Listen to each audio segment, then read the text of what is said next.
Testing one. Testing one. There we go. Hi, guys. Give me just a moment here while I set up the audio. But it's been a pleasure. We haven't seen you guys in about 2 months, I think. 56 days. It's been quite some time. But bear with me here while I set up the audio that I forgot to set up. Let's see. Right now we just have that audio. And then we do this audio, which is something.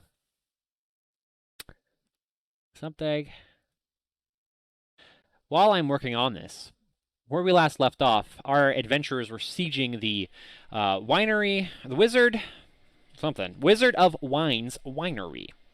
And at the Wizard of Wine's winery, the party navigated through the vineyard, careful to avoid any sort of weird druidic beasts and monsters. In this case, twigs and branches that all come alive all at once, sucking the life out of the vineyard.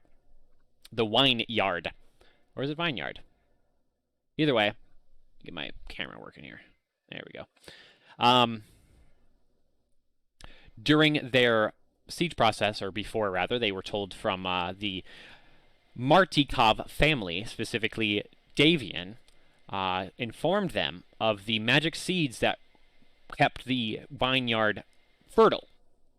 And, well, they've gone missing. Stolen, rather. Stolen by all kinds of mischievous people. Alright, go ahead and talk, guys, for me. Mime Mamomu, somebody. Okay. Yeah, fuck you. It's not working. Let's try this one. Talk. Okay, keep going. Can you hear me now? One. Yes, you can. Yes, we can. Hello. Boom. All right, cool. So, now we got the audio set up properly. Thank you for the patience. I got everything else ready except for the audio. Classic. Now, as far as where I left off and where the party left off, talked about with the Martikov family, and we learned about the seeds, and we wanted to reclaim the Wizard of Wine's winery in order to gain entry to Kreshik. Now, if you remember, during their path to the winery, the vampire legions were trying to dam up the river that stemmed from the mountain lake, and they were trying to use that to siege Kreshik. Well, we don't know exactly what happened, but there was an explosion, which led to a massive amount of water being flushed down the mountain pass and carrying a bunch of bodies of various vampires and people and all kinds of not good things. So, luckily our party managed to escape the rapids and make their way into the winery, where we are going to pick right back up here on Curse of Strahd. So thank you once again for joining us today. I am happy to be here with my friend and cousin, Mr. Turg Ferguson, playing Wimward Dimroost. Nice to see you, Turg. Next we have Uriel the Radiant, played by our very own Severian, or Judge Severian, as he's called in the Discord right now. And he just had a baby, so congrats. Yay. I don't know if that's been announced yet, but yay. Babies. Freya, young Freya. And finally, we are with here today, Mr. Alpha Wolf Zero. I blanked for a second. Alpha Wolf Zero playing Barig the Balancer. Like, who the fuck is this guy? Alpha Puff? Beta Puff Zero? Alpha Wolf Zero. Sorry. Nice to see you, sir. It's always a pleasure. We are unfortunately without our Dex Headhunter, or Dex as he's known in the TCA. He is out. Zat Fizzle is out. The party is going to collectively play him as a hive mind, so I'm sure this can only work out favorably for everyone. Without further ado, we're going to pick it right back off on Barig the Balancer's turn. Zat Fizzle got restrained. The branches and vines around you start to recede as the magic starts to fade, and there's a big-looking branch with a face and is aggressively on fire and charred, but still active in the game. Besides the fact of around you, the winery, more and more of these twig-like creatures are starting to siege the winery itself. So, Barig, I turn to you.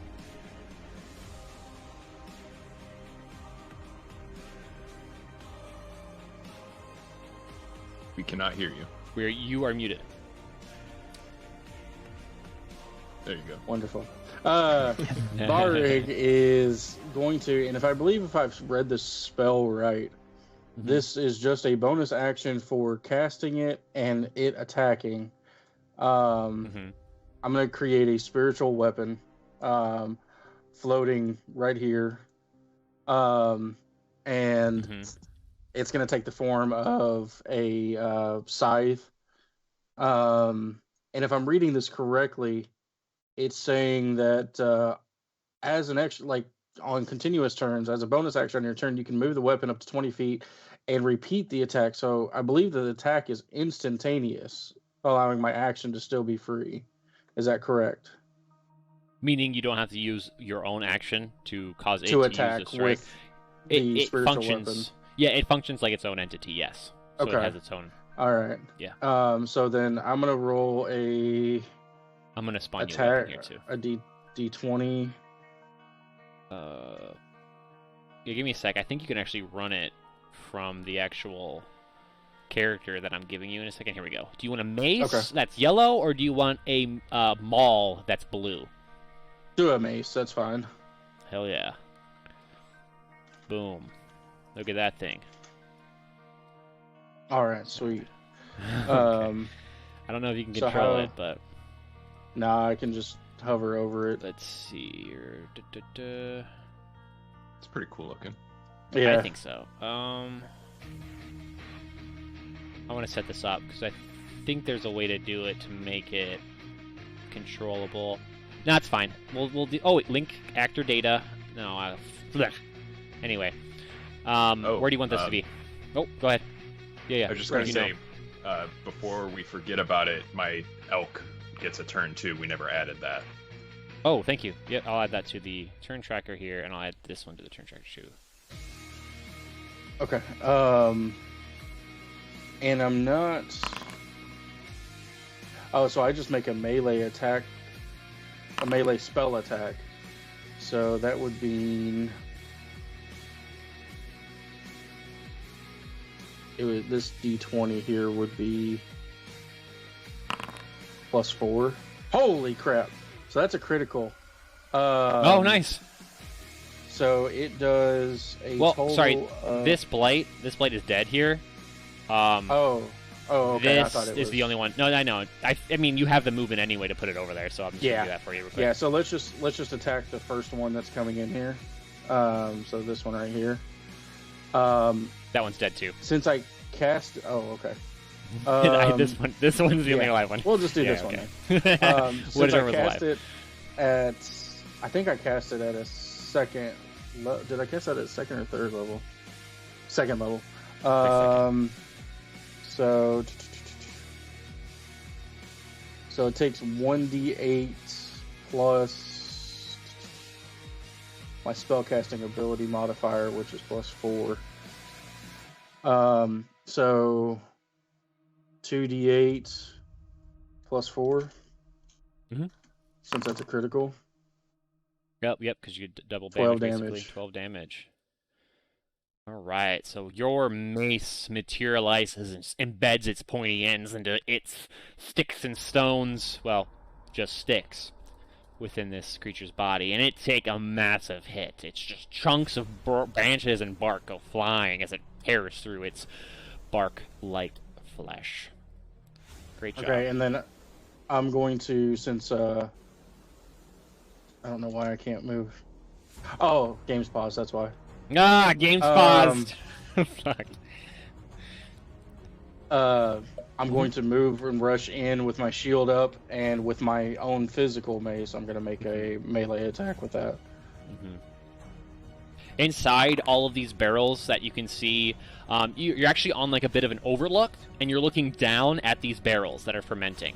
It looks like some sort of wine. Well, what was wine, and now is a bunch of combusted on fire fluid on the inside, but it smells of alcohol and grapes. That is going to swing and miss, unfortunately. Okay, and that's my turn. Okay, Zap Fizzle, he's restrained. He's going to try to break out of the encampment unless anybody else has any other ideas. Nope, he can't. He struggles and struggles against the branches. He can't seem to get out of here, and he doesn't break out. Uriel.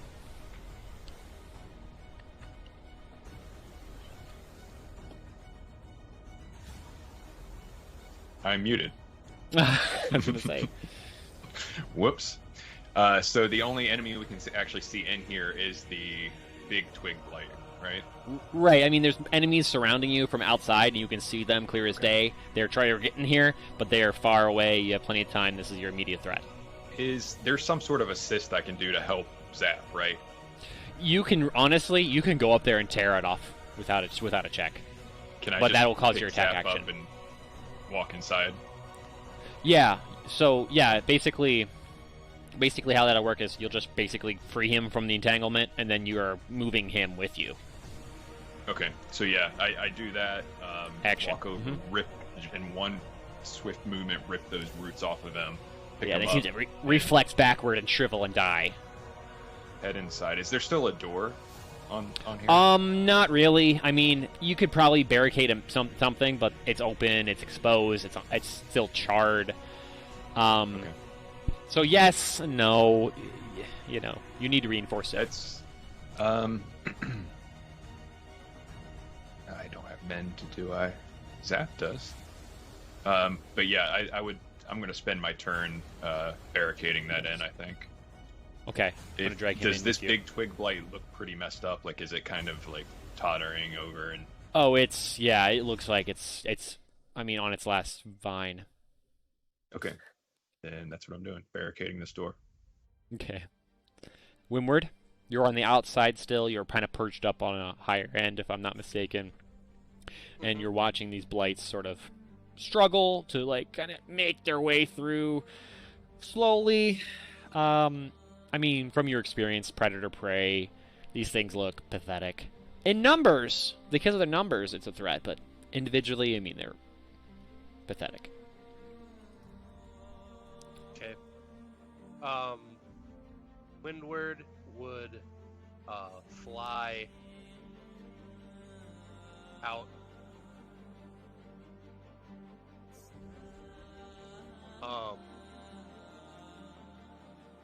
And he's going to basically do a perimeter search. But for now, he's just going to use his cunning action to hide. Okay. So, I will.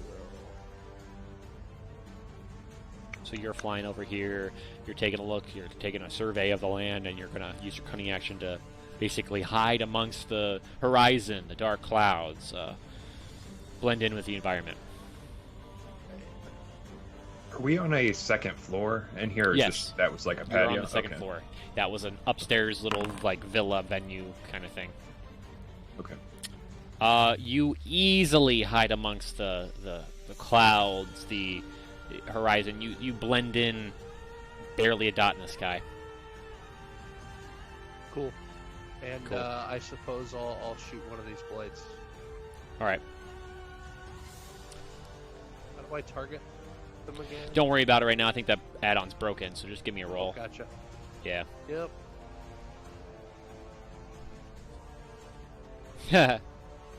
Oh, real quick, I just want to say while you're rolling that, Ferg, please continue. Mama, I'm drinking over here Southern Tier Brewing Warlock Imperial Pumpkin Stout. Please share with me what your adult beverage is in chat. Thank you.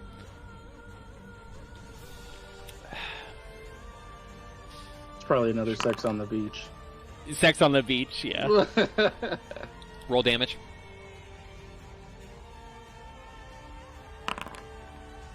Then I'll Well, what also happens to roll this poor my, creature? Oh, What happens to this poor okay, creature? cool. Yeah. Yeah, so I'm up in the clouds. A moonbeam catches this closest blight to me, just right to where I get a nice field of vision. And silently, an arrow zips through the night sky and pierces through the blade's bark, where his skull would be if this was a mammalian creature. Right. And because it's just made of twigs, it just shatters and breaks and snaps. It's literally Sex on the Beach. That's hilarious. In chat, we're talking about... Oh my god, that's so funny. That thing is no longer an entity. Boom. Alright. Next. The actual blight on the inside, struggling to move.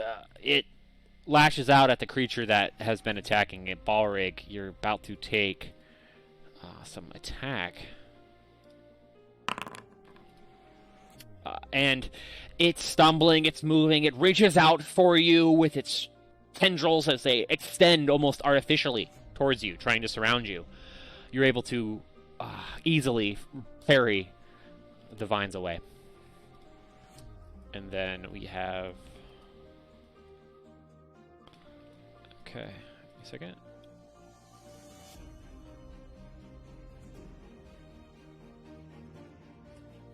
Elk. What is the movement for an elk? I can't see the character sheet for it. We'll say 50. It's 50 actually. Okay. It is actually 50. That's funny. Let's see. And is... Let me know. Oh, man. Oh, I can't actually control it. I see. You can't. Yeah, let me know what you need. The front door here, does it look like my elk would be able to fit through it? No, absolutely not. Okay. I didn't think so. He's just going to like, just run banging straight at ya. east, following like these paths between the farms, trying to, not get ambushed. Okay. Let me give it some range here. So it'd be like probably over here, or it would be over here. Pick up this way. That way. Okay, it's gonna go as far as it can go, about here. Yeah, and it like whole turn movement, so I guess it'd be double that, right? Double that. Yep.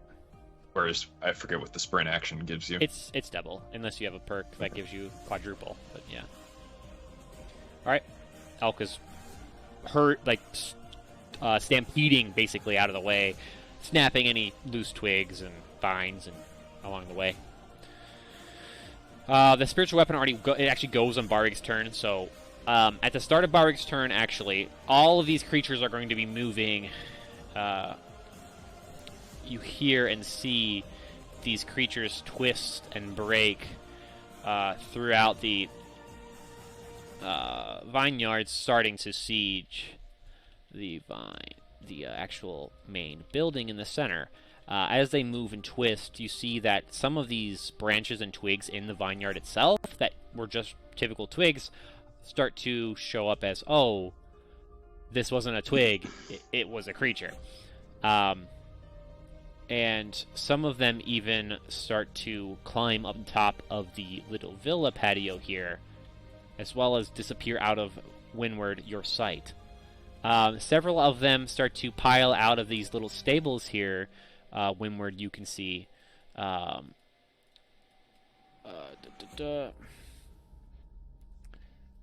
filling in the ranks and starting to lay siege to the vineyard.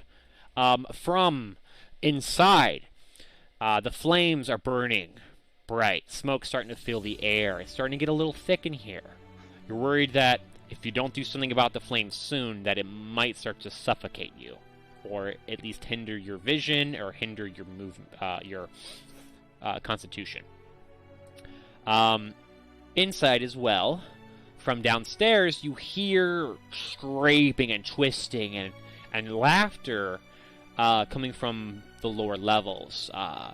You know from your experience with these beasts, they don't have the ability to speak. So laughter is an indicator of something, humanoid in nature. Where are organic. the exits in this room? Because I don't see any other actual like doors for the Uh, foundry stuff. oh, really? Oh, whoops, hang Yeah. on. Or windows. I don't know if there's windows in here. Yep. 1 second, actually. I have these set up, but I don't have them set up as doors. Okay. 2, 3, 4.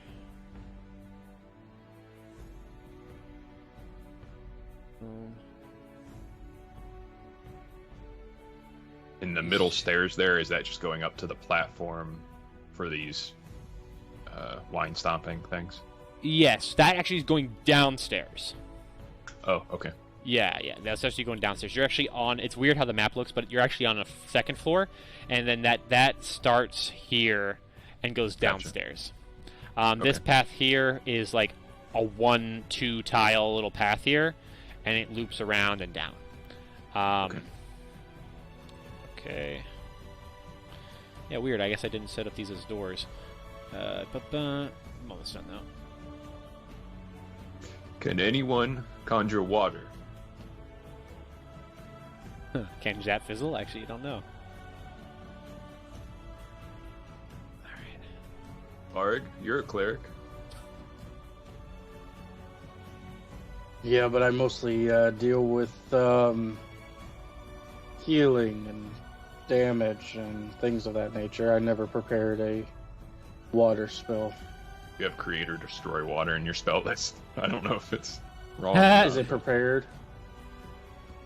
Because Yes, it is. the weird thing is it shows like if I unclick prepared underneath my spell list, it shows everything that I can, because I can change my I see what you spells mean. out Okay. on a long Yeah. rest. Yeah.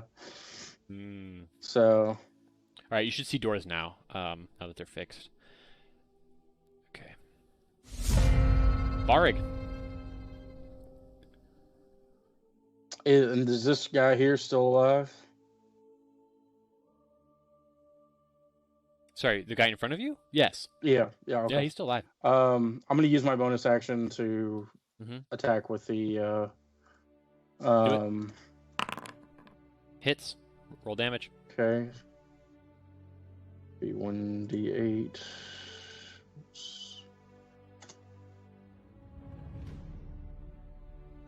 Plus, Okay. so 6 damage with that.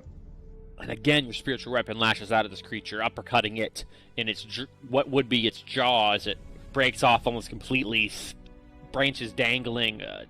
Its inner workings now more exposed to you. As this weird biology on the inside makes no sense to you, but you understand that this creature is almost completely dead. That Fizzle's turn. Oh, Is there I'm not anything done. Oh, sorry. Bonus action. That was just my Of bonus course. action, yeah. Barry, go ahead. Sorry. I was just gonna attack with my mace. Yep. And of course, no. And another from underneath your shield just goes a little too wide. And then we turn, unless you're going to move. No, I'm gonna try and keep him here, cornered against this vat. All right. So then we have Zap Fizzle. Do we want him to start mending this barricade, or what do we want him to do, fellas? He's got some options. I would think Summon start Greater trying Demon? to put out the fire, or look for something to put out the fire with. Clean Clean up his mess. Clean up his mess. Yeah, he's not really good at that. But what do you guys think? Yeah, I think if he has, does he have any water spells or No. wind spells? Anything of that nature? Doesn't He's got look a like it, no. fog cloud. I'm not sure if fog is what so- we would need. Yeah, I mean, you could try that, and I would probably roll at like a D100 like chance. Like that would be like a stretch, if that like stopped the fire. It is heavily obscured, so it is thick fog. So that's humidity, But if I'm giving you anything, that would be it, because everything else does not work. So, maybe he's got something in his inventory. He's got a water skin, so it's full of water. Are there? Yeah, I don't know. Thinking like some sort of like large sheets or something. I don't know if there's beds in here we can pull sheets from and like try and Looking around stomp it this out. room, nothing like that. I mean, there's barrels of wine. You don't really know what this room is for, but there are just those big vats of wine what was wine in the center, right? That is now on fire, and burning. But other than that, no, there's no sheets or drapery or anything of the sort in this particular room. Should we have him start searching the second floor here, so we know what's up here? Yeah, I would say like open up the doors, get some, open There up the should be doors door and too. windows, get some airflow going in, and Is this a clear door it or a... out. Yes, yeah, I Window. just realized. Okay. It is a door. You guys want to roll for which door he goes to? Sure. What would Where's that this? be? Does this go back out to the balcony, or what is this one here? Oh, that one? Yeah, that's another balcony entrance and exit. Okay. It's like a mudroom So- door kind of thing. There's 5 there. I guess we could have somebody roll a d6. Just do a D5 going 1, 2, 3. Oh, yeah. Just around counterclockwise, I guess. Yeah. 1, 2, 3, 4. Don't worry, guys. I'll check this room over here to the east. Actually, how with this fucking movement? 30? Alright, so we can only go about here. I'll use the Just rest of double his turn moving. just to get in position. I don't think he can actually open the door, and that's a free action. Semantics I aside, think it's kind of up to door you. open, It D&D. depends on what kind of door it is, I guess. He tugs on the door, and it's locked. Okay. I can't quite get in here yet, guys. Maybe next turn. Uriel, All right, I'm gonna kill this thing. you're going to certainly try.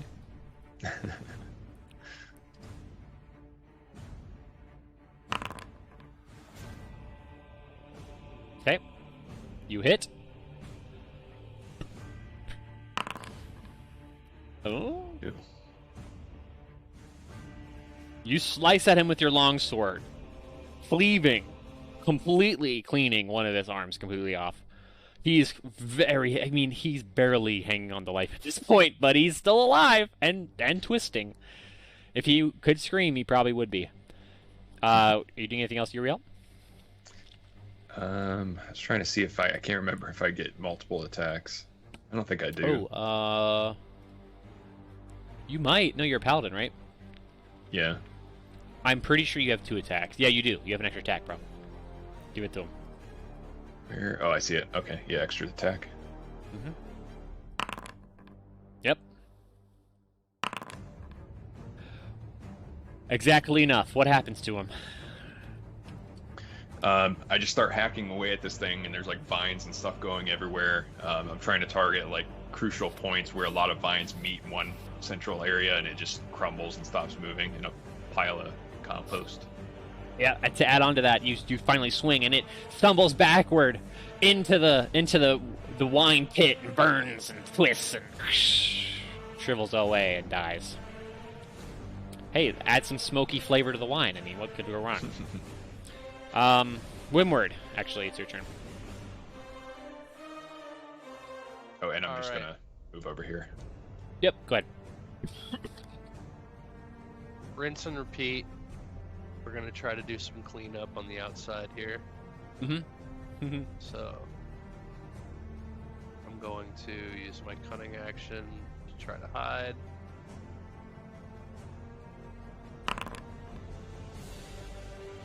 You do so. These guys' perception is pretty shit.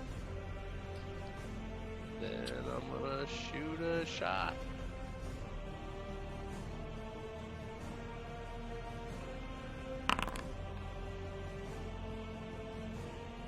Okay, damage. Which one? Sorry, which one did you shoot? The one that's closest to me to the north. This guy? Yeah.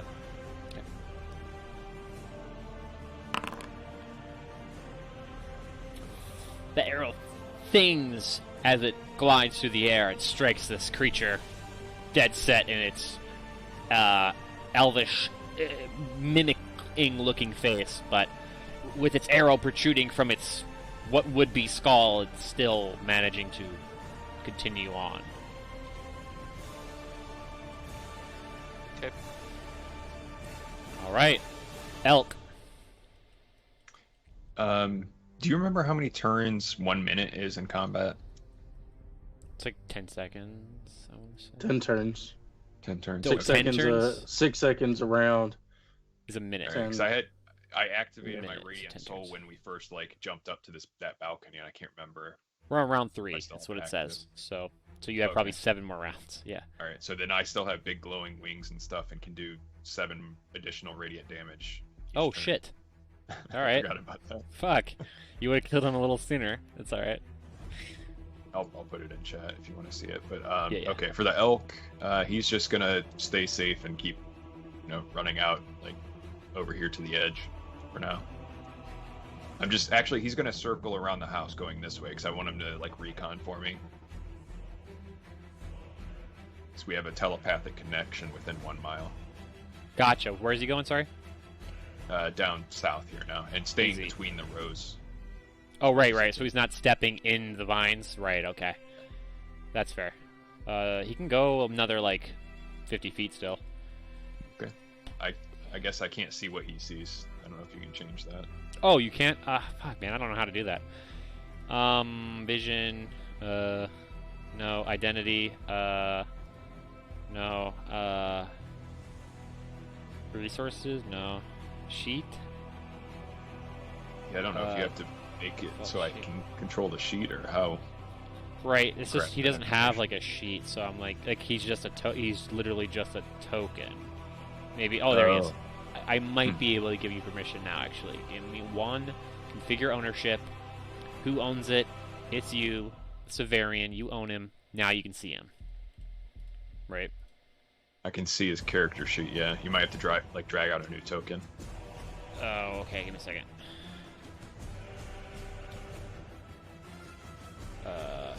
There you go. You see him now? Yeah, no vision. Yeah. That's all right. We're getting there. 60. There. Now you can see him. Got vision. Yep. Cool. Thank you. Cool. Of course. Hey, all good. Let's see.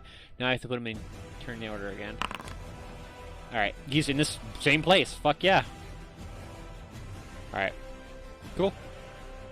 Where do you want him? You can actually move him just now. Keep going down so here. fuck you. Oh yeah, that's right. How to measure What? as you move. Oh yeah. That's 50 feet right here. Yeah. Okay. That's fine.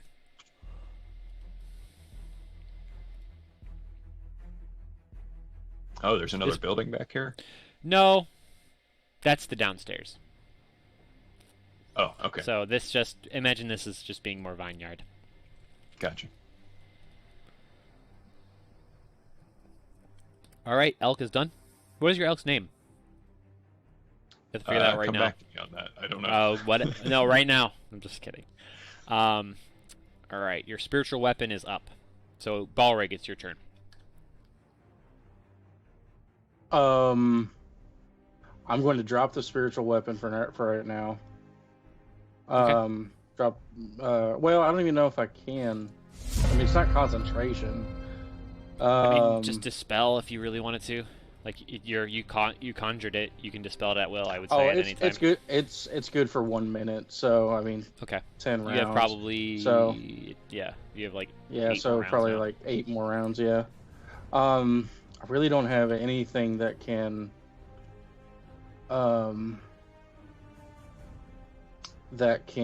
do anything. So I'm gonna go down here to this door. Okay. And I'm gonna try and open it. Okay. So this will actually take you downstairs. Are you ready to go downstairs? Oh no, I'm sorry. Okay. I thought this was taking me back here. That's okay. It is. This is a back area. It is a back little room here, which is got a bunch of tools, and got a then bunch of empty bottles. Looks like this is designed to do a lot of bottling, but then you have a downstairs access here as well. This seems to go a lot more steeper downstairs, perhaps even deep downstairs. And from down there, you actually hear some whistling. It sounds like. You hear somebody scraping against ceramic tile. You hear whistling. It's almost jovial, like a embracing the moment sort of sensation. It doesn't ring creepy at all. In fact, like I said, very jovial.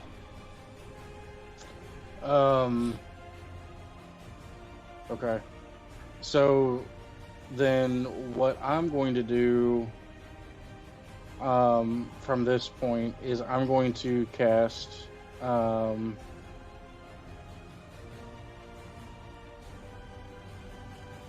sending. And I'm going to message the Owlin. And I'm going to, this comes across in his mind, so I'm going to say,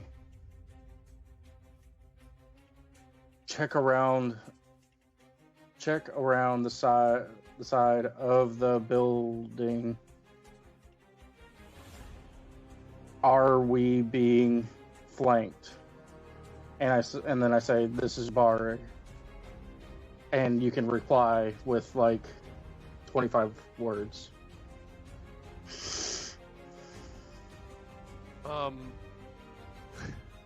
Semicolon, right parenthesis. Okay. I get what you're saying. What? You just said semicolon? Wait, what did you say to him? He gave me a winky face. How does that mean? What does that mean? Through my mind. Alright, anyway. It's fine. So does that mean yes, you are being surrounded, or no, you're not being surrounded? I think It means I'm gonna check on it. Yeah, he's just gonna check on okay. it. So. I don't know, I'm just being funny. And then I'm just okay. gonna walk back out and just say nothing here. I'm having Alan. What is it? Windward check on the outside perimeter. There's exits going down both ways here.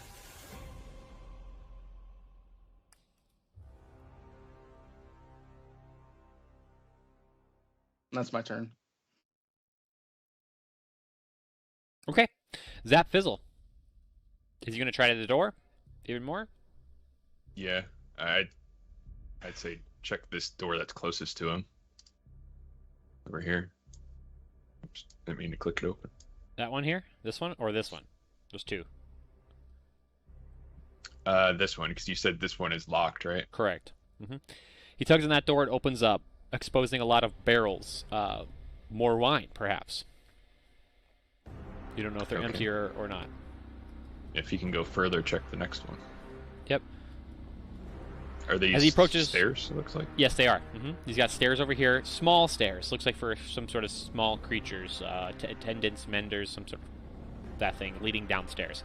These also, Zap seems to say, oh, these stairs seem to go pretty far down. I can't see the bottom.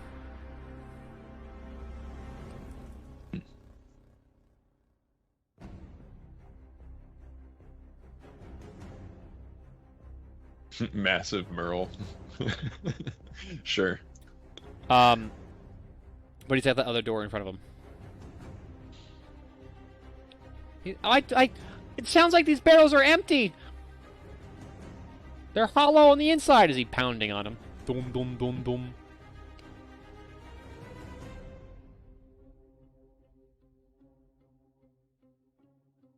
And if he has enough in his turn to open that other door too, I think he should.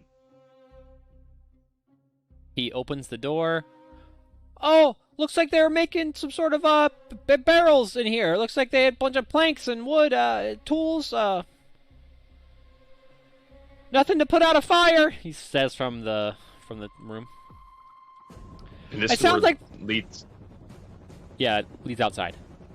It looks like this door leads outside. I can see. There's a lot of creatures out there. It looks like they want in.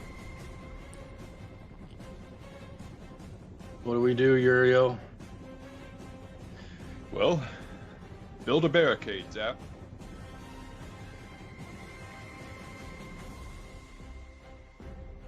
Okay, I'll build it. He's got a bunch of wood. He's going to try his best to build it. That's going to take his turn, the rest of his turn, his action. He's going to try to use his toolkit that he has on him. He's got proficiency in it, and he's going to build a little thing. So we'll get back to him as he's building that. Uriel. Am I able to just move straight across here and like slide through around the pits, or how does that work? What's up? Am I able down. to... You would go down and then this way. Okay. So that's exactly Right. 30. Oh, actually, a little more than 30. It's 5 feet farther than 30. Okay. All right. And you said there's like laughter and stuff coming from down these steps? No laughter from these steps. It's more of like a whistle, which has since silenced after Balrig entered. He entered. You kind of heard. Balrig kind of heard the whistling. As you approach, it's not there anymore. So if Balrig tells Okay. you it's there, it's there. If not, he doesn't. You didn't. I mean, Can I would have said there was some noise down in the basement. Like, that's why I was saying that we were surrounded. Okay. Can I hear any movement anywhere right now other than just us? Other than just you guys, from downstairs, you hear it. I mean, like from down here, you hear twisting and branches creaking and breaking. Like it sounds like these creatures are inside. You don't see any yet, but you hear it from down this way. Okay. From down here, nothing. So I start heading towards this door down here to the south, and along the way I'm like casting some spells on myself and my form starts shifting, and Okay. I'm casting disguise self to look exactly like the druids we just saw. All right, cool. You look like a druid that you just saw. Trivial clothes and all, branches intertwining your skull, and like you're fused with plants. Barig, I'm going to go down those steps down there behind you. Ah, how do you know my name? And then like he's like What the he fuck? like thinks that you're one of them druids. It is I, Uriel. Oh, I've disguised myself. Rather Ye- clever, don't you think? very. You gave me a fright. And he just like lowers his shield and his mace in like embarrassment.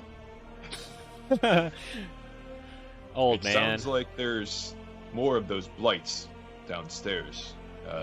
Perhaps these barrels, we could barricade the steps. Sounds like a good idea. Cool. And I just end my turn there. I don't think I can move any further. Nope. Unless you want to use double your movement, but yeah. But you can't. Sorry, because you disguise. No, yeah, because I casted that. Right. Wimward, go ahead. Right. So. Let's see here. 60 feet's right about there. Yep, right at the corner. So I'm going to use my cunning action as a dash action this time. Bring myself down here. Okay. And then I'm going to use my regular action as a dash action again. Mm-hmm. Come out here and take a look, see if there's anybody hiding amongst the vineyard on this side. On this side? Yeah, not as much as what's coming from the front. You can tell a lot of their forces are concentrated up there, but there are some blights that are twisting their way through. You can't see any other movement, though. Okay. Uriel, roll perception, please.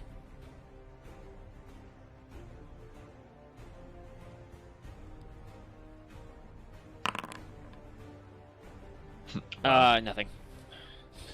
All right. Let's see. Is that all you're doing, Mr. Windward? I mean, Mr. Dimmerist, rather.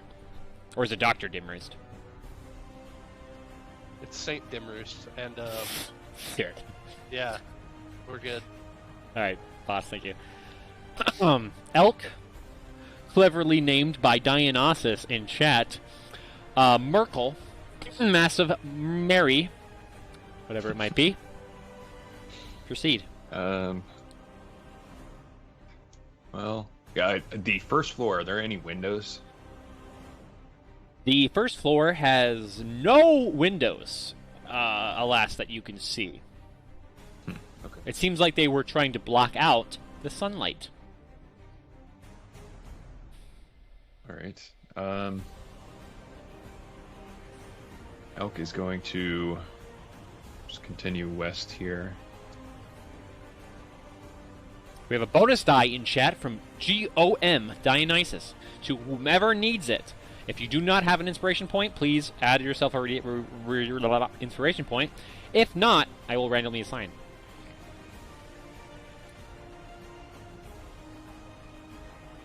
Two, three. All right. Turn's over. That's just a 3. Uriel, you get a bonus die. Congratulations. Cool. Thank you. Barig, I really need to piss, so hold the fuck up.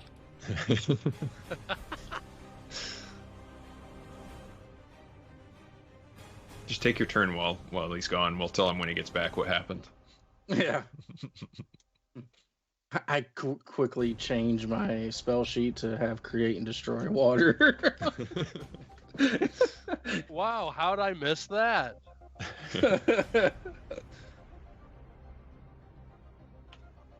I'm definitely gonna have that spell, especially if Dex is gonna have Fireball. Yeah, putting out his fires. Yeah. Alright, I just pissed myself. We're good. So, Hopefully you Barig. changed yourself too. Yeah, well, obviously. Barig, what, You don't what have do you, a streaming diaper? No, I got a streaming water bottle empty. You don't have a colostomy bag? Because that's what I've got right here. Oh my god. Yeah, I have a catheter in right now, Gamer move. actually. Gamer catheter. With Mountain Dew IV. Barig, please. It's your turn. Save me from this. So these barrels that are like right here, Seb, were you saying that we wanted to barricade this one and this one, or just one of them? I meant this one because he was saying that Oh, there's okay. twisting sounds like of branches and stuff moving that way. So I'm assuming they're gonna come up from that way, and I'm going down these back stairs to scout down there, see what Okay. the noise is.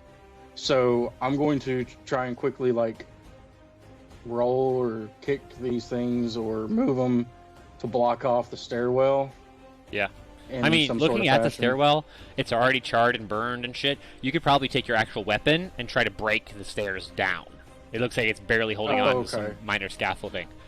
Well, then, yeah, I'm just gonna move my spiritual weapon then to Yep. hover over it and like kind of smash it in. Yep, please do. Roll Um, attack. Just roll damage. Just roll damage, okay? Mm-hmm.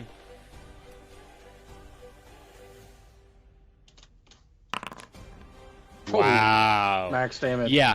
Your mace flings up in the air, comes smashing down, and just breaks and twists all of the wooden scaffolding down, and finally, under the weight of the mace and the fire, it just crumbles, leaving you separated from the second floor, out by the second floor from the first floor. Okay, so I'm gonna holler over to Zap Fizzle and be like, Zap, have you got your contraption, or Zap, have you got your contraption set up yet? Almost. Yep. Okay, well then hurry up. We're going down this way, and that's all I'm gonna. Well, yeah, I'm just gonna wait for Uriel to make his way down. Okay. So that Fizzle's going to finish what he was doing, and he's going to book it using double his movement speed to get all the way over here. Any objections? Got it. Sounds good. Uriel, it's your turn. All right, I'm heading down those steps. Okay. Give me 1 second here. And these stairs back here, do those lead up to the second floor then? The exterior ones? Say what? These ones here? You see it? You see it on your screen?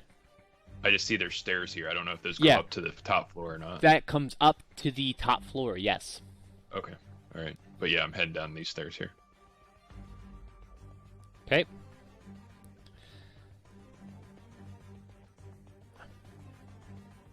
Give me 1 second here, family. Instead of saying fam, you know.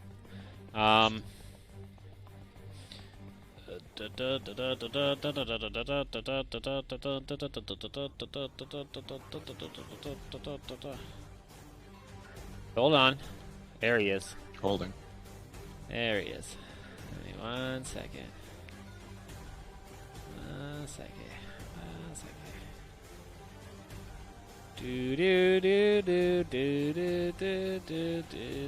So as you make your way down the stairs, the creaks and the cracks of the wooden floorboard start to echo around the cold cobblestone walls. As you finally make your way down the descent, the stench of mold fills the air, and some sort of body odor, some sort of stench similar to onions or rotten food, fermentation, something of the sort. You finally make your way down the stairs, and you see in the corner of the room, between the what looks to be some wooden racks with some barrels, wine barrels perhaps, you see a cage, rusted iron bars with a man, a creature, if you will, in the center. Looks to be druidic in nature, very similar to the rest of the druids you've encountered, except not bound and twisted like the rest with branches and vines. Instead, more pure. It's a gnome, if you will. Please, Mr. Preacher, please describe your player character. What? So I am a forest gnome. An elder man with long silver hair, and I have an older face. I'm an older gentleman, and I'm trying to get myself out of this cage. Can anybody help me? As you spot the radiant, glowing light that was descending from the stairs, filling the room with light where it was absent. In fact, even more warmth fills the air as you see this creature, long, flowing, angelic wings, bright. I'm disguised now, though. Beautiful. Sorry. Oh, never mind. He's still glowing, but he doesn't have wings. He just comes down looking like a twisted, malformed creature. Vines twisting and wrapping around his eyeball, exposing one, in fact, bloodshot red, staring deeply, intently at you, Mr. Lauren. It sounds like you've been having fun upstairs. You care to help me out of this cage, or what? Whoa. Who exactly are you, and why are you trapped down here? My name is Lorcan. I pride myself as being a bit of a historian of nature, but I can't right remember why I'm in this cage. One moment I was with my friend Oracle, and we were discussing mushrooms, and the next thing I know, I had a boot in my face and crimson eyes, and now I wake up here. My eyes flash bright because I'm casting Divine Sense, just to see how I feel about this gnome. Of course, this gnome here. Of course. Give me one moment here while I give you a nice little actual idea of what kind of, sense you get out of this guy. Please, actually, you know what, Preacher, tell me, what kind of sense does Uriel here get of Mr. Lauren? Lorcan, rather, Cumberbatch. So out of character, you get the sense that he's very much so in the moment. He's a very jovial person. He finds himself wherever he is content. Like there's no such thing as a bad situation or a good situation. He's just in the moment. But you get the vibe that he is he's very much so telling the truth. He doesn't know where he is, and he's just kind of well, I'm here now. Let's see what happens next, and he's very jovial about it, and very you would have heard him whistling or making some sort of a sound earlier. Meow. I sense you are a man of nature. I think I can trust you, and we need all the help we can get.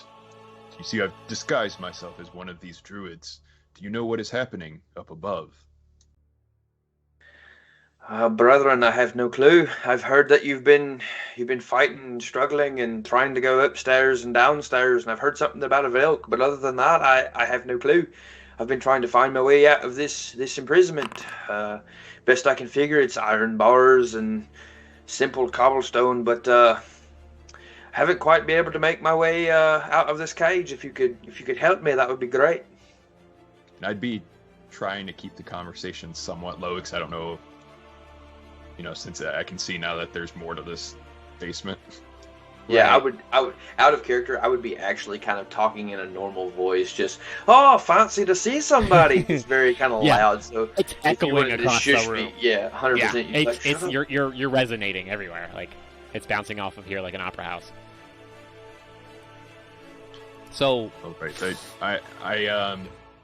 if it looks like I can open this cage, I would go ahead and do that.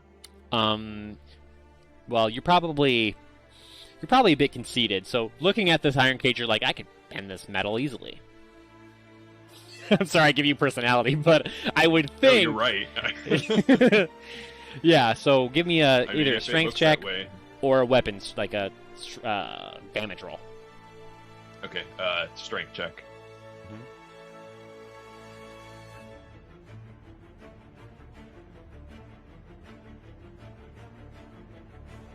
And my strength is not as high as I remember. I'm not playing Igor anymore. Mm-hmm. You grab your iron bars and you tug and you're like, oh. And I would actually be assisting him with that either physically or by use of my herbalism skills.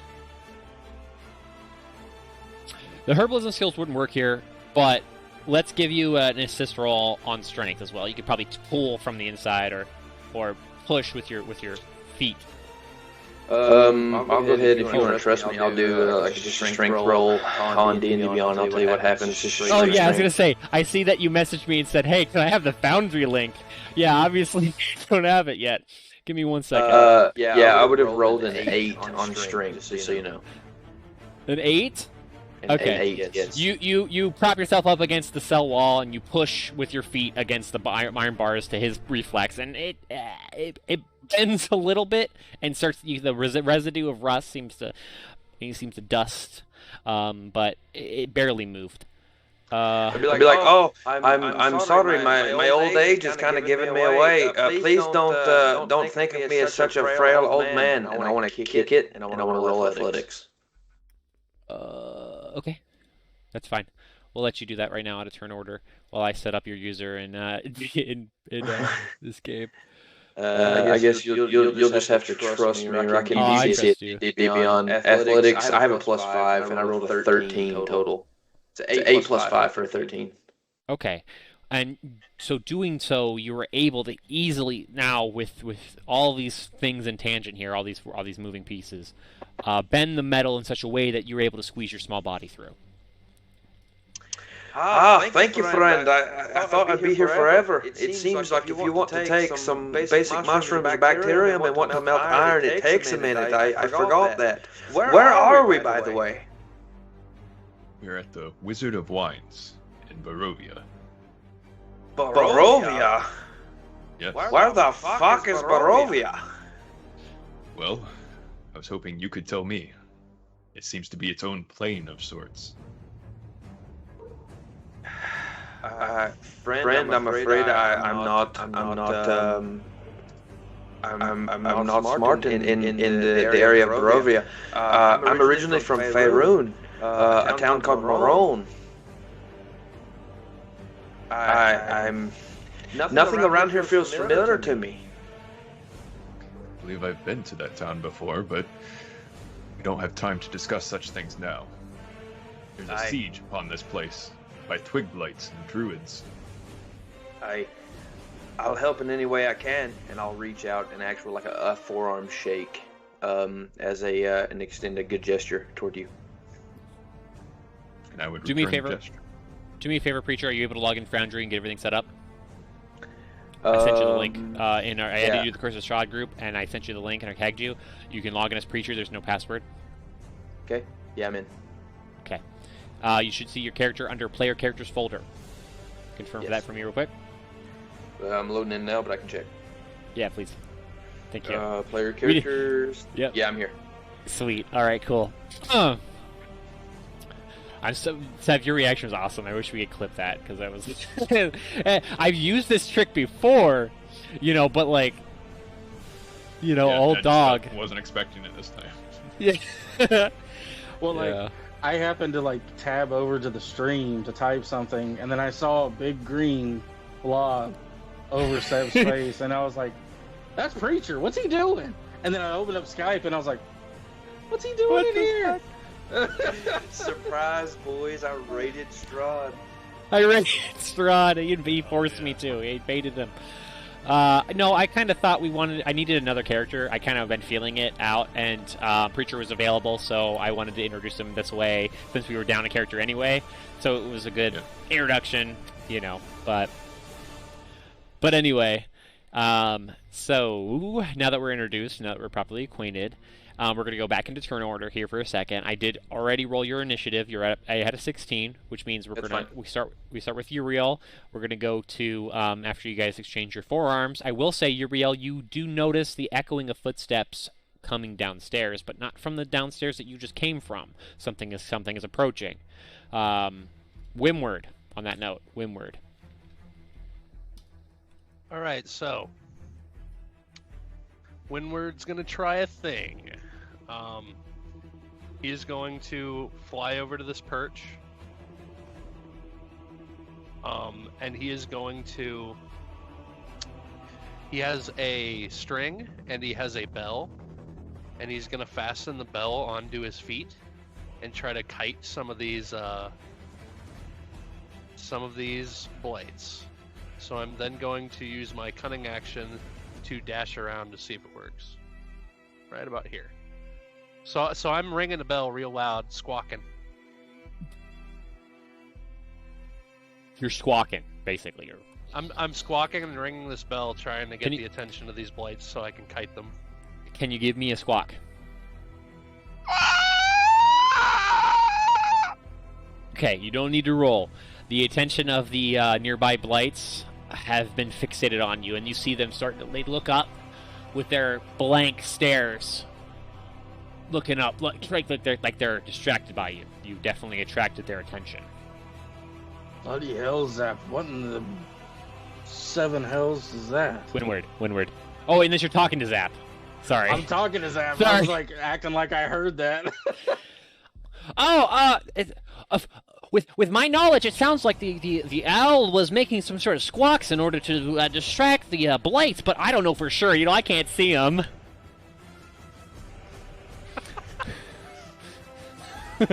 Lorcan. So me first coming out of this cage, I would probably look around and see if I left anything in my cell, and if I didn't, I would say, Uriel, please lead me to the combat. You know what's going on. I will follow you. It's up those stairs over there, but I think I hear someone coming. You should hide quickly. I will hide. I promise. And I sneak around to these barrels over here, and I'll actually hold my attack action for whatever happens. As you get closer to these barrels, you those smells start to fill the air of the moldiness starts to get a little more defined. It's not alarming to you yet based on what we discussed, but you can tell that, like, if you start inching about this direction, it's going to start getting a little toxic. Okay, I understand. Okay. So these blights, Windward, you see start like coming around. You see that they're starting to, like, fruitlessly, like, just start reaching out towards you, right? They're grabbing at straws. They're doing nothing. And as they start doing so, they actually start piling on top of each other. Like a little pile, as you see them trying to, like World War Z zombies trying to reach up to you to try to grab you. They don't quite make it. They're very uncoordinated, and they look kind of silly, in fact. They look very dumb, I guess I would say. Dumb would be the word I would use. Unintelligent. You could tell that as a predator animal. The rest of these blights, though, you see some of them that are ignoring you. You spot approaching the villa. They're approaching the patio. They're climbing up. They're twisting around. Inside, Brarig, Zap Fizzle, if he was here, banging on the doors. As they start to rattle the chains and the locks that were put in place. You hear that they're starting to, not only from the direction of the patio, but also from the door that was locked originally. They start, they're coming in from downstairs. Barig, you notice some of these blades starting to approach the stairwell that was broken and destroyed by your mace. They're also starting to reach up and starting to grab, and they're starting to also, when they're grabbing and reaching fruitlessly, you see them starting to pile on top of each other now too. Although they're not able to make it yet, you can tell that they're on the way. Let's see. Elk on the outside. Some of the blights starting to reach out for you, starting to grab towards you, but you're still out of range. But some of them are starting to pound on the outside. Well, the elk can see this. Obviously, you have a telepathic link with your elk, so it's you, Uriel, that can also experience and see this. Okay. And finally, we will go to the elk for the movement. Yes, so it is the elk's turn. All right. Let's see. The elk is going to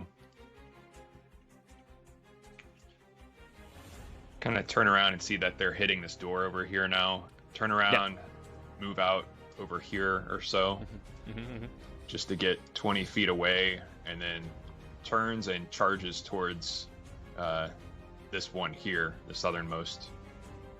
Okay. To You have use ram, charge. and you have hoove. Oh, you have charge. That's right. Yeah. Yeah. It just uses Oh, ram, I shit. think, with extra damage, and it has to make a strength throw or be knocked prone. Give me the actual. Yeah, it does hit. So do your typical ram, but with the extra damage. Attack roll. There you go.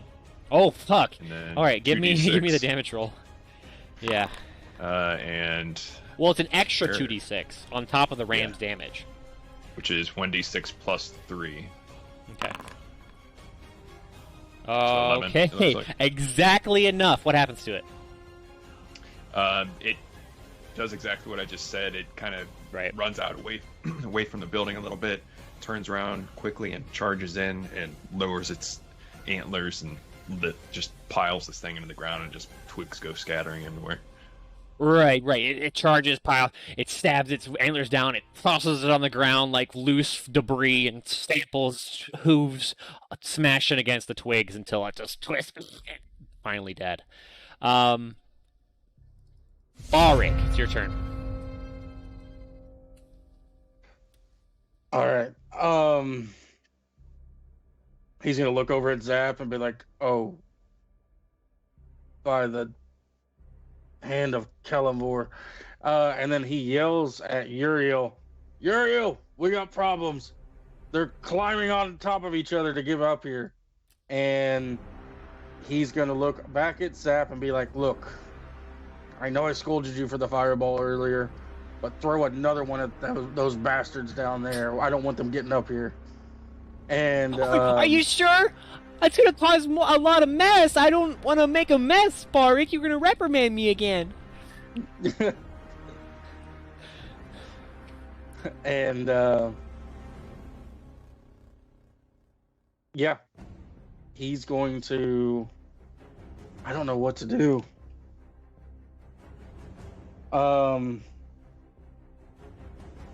You know what?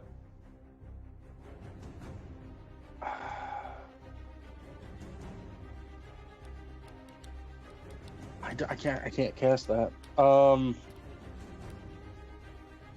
How far down are these stairs, and how far down does everything go? 10 feet, 15 feet, 20, about Okay. 20 feet, I should say. It's like, it's a full story above, plenty of room. So like, I mean, not 20, like 12. 12 would be a good number. Thinking Okay. about it. So my mace can move 20 feet. So I'm going to send it straight down Deal. and have it attack the first one that's like stacking on top of another, That's a good and deal. try Yep. and keep them off. So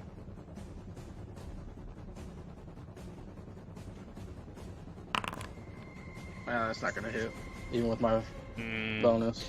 No, it comes sliding down, and your connection with this mace kind of gets interrupted for a second as it fails its attack.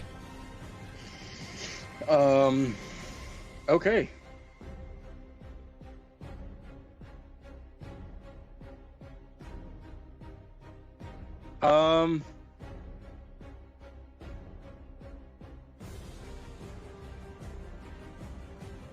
Okay. So now I'm gonna cast. Since that didn't work, he starts seeing me mutter something, and I'm going to cast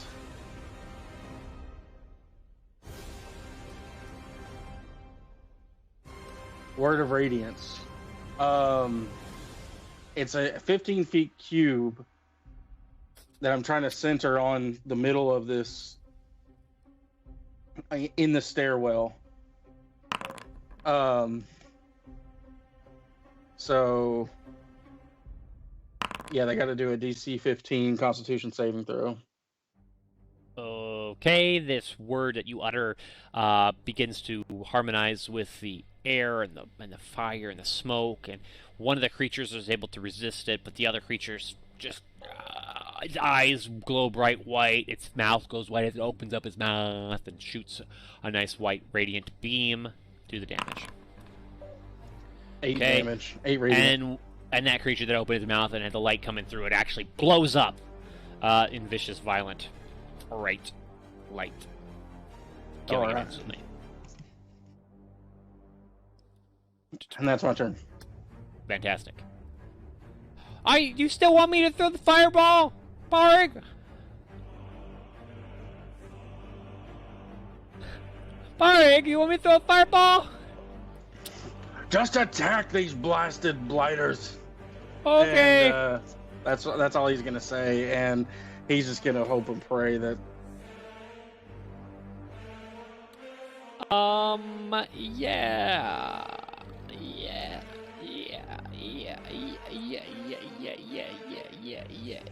Fireball. Fuck it. All right. It's such a big area. Yeah, it's all downstairs. Okay. And upstairs. Balrig takes 56 damage. Dies instantly. No save. Okay, so Zepfizzle does his charm, being a funny little guy. He does his thing, and the whole bottom floor explodes. The barrels itself pour over and blow up, finally getting rid of the rest of the wine that was left in the barrels. And kills the whole bottom floor pretty much instantly as they engulfed in flames. But the smoke is getting a lot more intense as you're starting to get obscured, taking -2 to your attack rolls if you are exposed to the smoke in the top floor. Furthermore, that's about it right now. That's about it for the negative effects of smoke. But it's getting pretty smoky in the top floor, because smoke rises. Uriel, downstairs, you hear the dum kind of coming down, and you feel a magical presence in the room, but you're not sure where it's coming from. Okay. What is this in the middle here? Can I cross over it, or? Yeah, it's like a rack. You assume it's for drying or aging barrels of wine. I would try and carry myself a little, slumped over, trying to imitate how I saw the druids moving best I could, and just kind of head back towards the stairs and look down this way to see what I can see. Yep. You there? What are you doing? You hear something speak. Slowly turn and you hear speaking in a foreign language that's unknown to you. Perhaps Druidic. Well then, I would go ahead and... Where is it? Lorcan, you understand this language. I would whisper something kind of under my breath as I cast Comprehend Languages so I could understand what he's saying. Yep. Okay. You there, you seem unfamiliar. I don't recognize your face. Who are you? Speak. I am the druid from upstairs. We're being attacked. You're speaking in common. Because you Yeah, can't I don't speak think I Druidic. can speak. Nope. No, I don't think You understand it, but but you can't speak it. Yeah. You speak in the common tongue. He speaks back to you in common.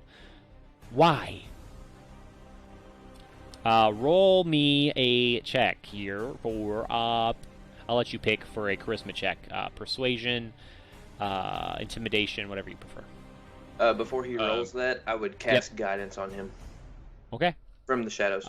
Is that a bonus action? Or action? No, It's where it turns. it is one action. Never mind, you're good. Yeah, not yet, yeah. Unfortunately not. Gonna Yeah, use you're good. persuasion. Okay. Give me it. And the bonus die, is that for rerolls or just adding advantage? It's a reroll. It's advantage. It's advantage. Okay, I'm gonna use that here, just in case. Okay. Sick. Also roll perception for me now.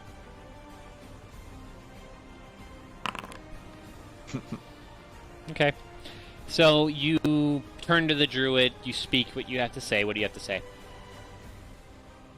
Just basically what I said, and then Oh yeah. Oh yeah. Sorry. Yeah. Right. So yeah, you speak that towards him. Yes, we must gather our forces. Please, we need to conjure the great blight, our final trump card. Come with me. He approaches you. And Does as it he look like approaches he's you, carrying that staff, by the way? He's got a staff. Okay. Can't tell exactly what the staff is, but he's the only one that you've seen with a staff. Okay. So I would just be following him. So I would just nod my head. Yes, lead the way. And I'm trying to mimic the druid's voices that I heard too. We need the gnome. Where is he? He's right here. He's free? Where he was just here. The bars, they've been bent. There's something on them. What trickery is this? And that's when we're going to go to Windward Dimmerist.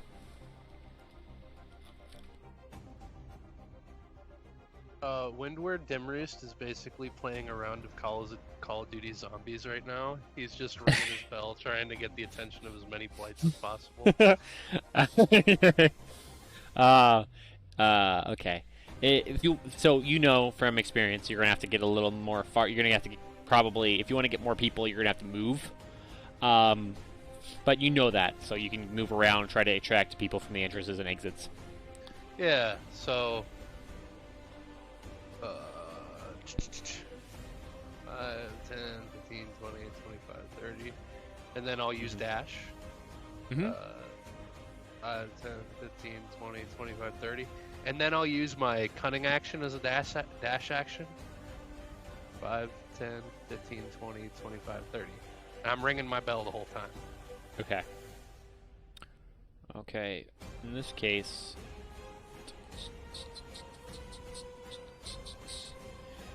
more and more of these blights are attracted to the sound that you're producing from this bell, and you're starting to pull even some people from the balcony off the balcony, following you, herding, if you will, herding these creatures towards the sound. Oh. You're gonna need to upgrade your bell at the Pack-a-Punch if you want better effects. I don't have enough points! Lorcan, unless you're doing anything else. Windward? Yeah, I was still Nope. Okay. I was still kind of holding my turn, but I want to Yep, kind you of are. see. You are. Your turn's still held, basically, so you have 2 turns stacked right now. Right. So this guy did not notice you yet. Uriel has kind of pulled his attention away. They're hyper-focused on the cage you broke out. You're hiding between the barrels, completely obscured in the darkness. Do I sense any sort of, like, I want to pretty much insight check this guy. I want to see what yeah. kind of where he's about. Go ahead. Besides what see. you heard the trump. He's talking about some sort of trump card. He's talking about some sort of ritual. To 10. With that context of the conversation, these friends that you've encountered, and this creature in front of this druid, you can tell that this druid is, well, he's not good. You can tell that this creature is a perversion of nature, in fact. You can tell that this creature is using nature to manipulate and control instead of letting what lives live. You can tell with your insight check and the conversation and context that this, looking him up and down, this creature, this druid, is against your beliefs, fundamentally. And, I mean, as a druid to a druid, it's sickening, in a way. Okay, so I want to step out and make my presence known. And I want to say, from brother to brother, I don't believe you. Speak your words, and speak them clearly, or you'll die here. What are you doing out of your cage? We need your druid. Him a druid. He's speaking now in druidish. We can work together, you see. We need more of your ranks here. We have adapted ourselves with the nature of this land, this cursed land. We can achieve great things together, brother. But the blood of the innocent must be spilt, for they hold the true power in Barovia that we seek dominion of. With your help, and he looks over at you, Uriel. And yours, we can bring together the reckoning of nature upon this land, stripping it of all of its resources. So to you, this is very anti-druidic, what it actually stands for. And as he says that, you'll see whenever I say the word brother, it's through clenched teeth. But you hear Lorcan say, and I feel, brother, that we do not hold the same morals. And I'm going to rage. Oh, okay. Oh. So you're barbarian, multi-class. And as I rage, I'm going to swing on this guy. Yep. I can't target him, though. No, it's broken right now. You'll just have to roll. Mm-hmm. So you want me to go ahead and roll damage, or you want me to roll the attack? Roll the attack. Okay. Yeah, roll the attack with advantage. Roll the attack with advantage. Okay, I'm going to quarterstaff this guy for 11. Okay, roll damage. And then for 8 bludgeoning. Shit. All right. So you take your quarters. Go ahead. And as I smack him in the head, he's probably gonna wince back, and I'm gonna say, "How long must you halt between two opinions before you understand what druid actually means?" And that'll be my turn. You who dwell down here, you are new to this land. You don't understand its value. It's cursed. Either you become the curse or you die to the curse. There's no saving it. If there's one thing that I know, that is land and nature, and not a single individual like you will change my mind. Have at thee. For the sake of story, the druid's going to go before the elk. Hope you don't mind. Thank you. You saying the elk story isn't important? Wow. Yeah, fuck the elk. Sorry. From underneath, the druid conjures. You hear him, and he slams the ground against his quarterstaff, his staff that he's been holding, and he's going to produce a shocking, thunderous wave from the center of his staff. Give me a Constitution saving throw, both of you, DC 12, while I grab a drink. Understand Constitution saving throw, DC 12. Nope. Oh, nice.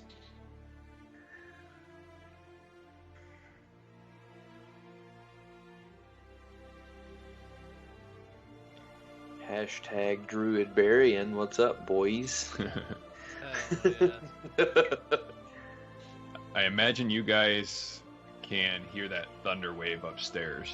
Yeah, I would assume you guys have heard this mass commotion between that thunder wave and this crazy Celtic man screaming at this druid.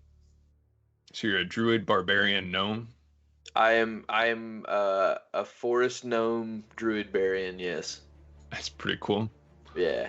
I think Zap is like prejudiced against gnomes or something. Yeah, so actually Tony was like, hey man, just so you know, you're probably gonna conflict with the kobold in our group. And whenever he said that, I was like, that's fine. And why is it dicks? Because I just automatically knew. Yep. He with the other character before we had a party wipe, there was a gnome blacksmith in one town here, and he framed him for murder, I think, and like stole armor from him. Nice. What the fuck are you talking about? What he did to the blacksmith in the last. Not metagaming. Oh yeah, Thorgal, poor Thorgal. Yeah. Well, that was decades ago.